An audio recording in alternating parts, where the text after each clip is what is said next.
if your telly's working. Absolutely. We might remind you later about it in our late news. Now to a golden reunion of two of Great Britain's most successful sporting graduates. Lord Sebastian Coe received an honorary degree today from Chancellor Steve Cram, his mate, at the University of Sunderland. Just like the Olympics, this week's ceremonies are international occasions. 3,000 participants from 89 countries. They've been studying in Sunderland and today they crossed the finish line. After 3 or 4 years of preparation and training, these students have a sense of achievement well understood by their guest of honour. Their degree, a medal for their efforts. Just like Sebastian Coe and Steve Cram collected medals on the athletics track in their glory days, which is why Chancellor Cram invited Lord Coe to share the celebrations.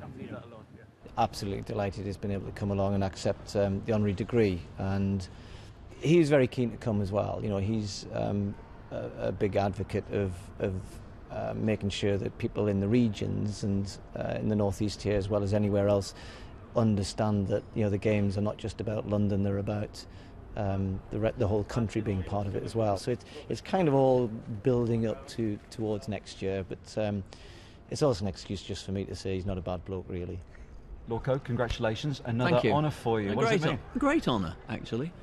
It's a great honour because this is a community I know that really does, well, sport is so deep in the DNA, but it's also a great honour because Crammy's a great friend and has been an extraordinary competitor apart from anything else. And I know from my conversations with him, he really feels passionately about this university and what he's put back into the community, so it's a great honour. This is the actual official bit. By the authority vested in me as Chancellor of the University of Sunderland, Seb, it gives me great pleasure to formally award you the honorary degree of Doctor of Letters. Many congratulations.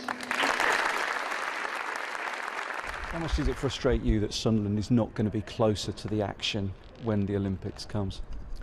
It doesn't frustrate me. You know, what people have to remember is a city bids for the games. A country doesn't bid, a city bids. But we've got Olympic sport up here, got the football up the road, obviously. We've got, as I said, one of the teams are going to be basing themselves here. We will be part of it. Sunderland is not an Olympic venue, but the buzz is starting to build here. It's time to kick on now, isn't it? It is, and the great thing about the northeast and really the community I'm in today is there's what I call a reciprocity of community spirit. We had to make sure that there was a relevance, there was a handhold for local communities, whether it's in volunteering, whether it is about local businesses, whether it's the softer legacy of getting more young people actively engaged in sport. It was the mid-80s when Coe, Cram and Ovett dominated middle distance. In Los Angeles, the '84 Olympics, they competed for gold and silver in the 1500 metres. The best part of 30 years later, they now carry the baton and the Olympic torch at the sharp end of sport. Seb and Steve hold 9 gold medals between them and broke each other's world records. Today was a rematch of foes and friends.